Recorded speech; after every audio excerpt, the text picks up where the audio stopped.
आज हम बनाने वाले हैं एक खूबसूरत सा हैंगिंग DIY प्लांटर।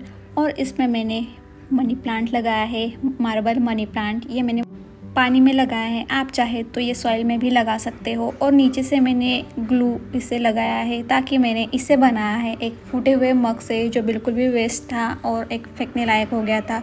और ये जूट वाली रस्सी, तो ये खूबसूरत सा जूट का एक प्लांटर, हैंगिंग प्लांटर बन गया। आप चाहे इसे डेकोर में घर में कहीं भी लगाए, बहुत सुंदर लगेगा। और इसमें मैंने कुछ लिए हैं पिस्ता के छिलके। तो अब इसको मैं रैप करूँगी जूट वाली रस्सी से और पिस्ता में इसे लगाऊंगी ग्लू गन से। एंड देन ये हो जाएगा अच्छे से डेकोर।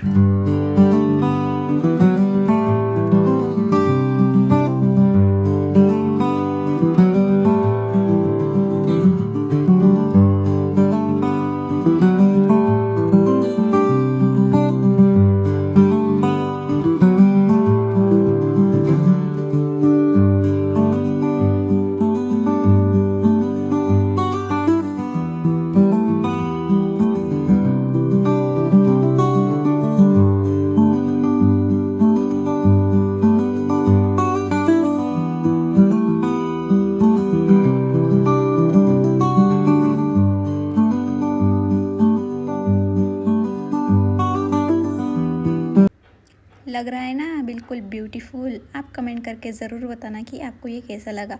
अब बात करते हैं इसे हैंगर बनाने की। हमें इसे कहीं पे टांगने के लिए हैंगिंग लगाना ज़रूरी है। तो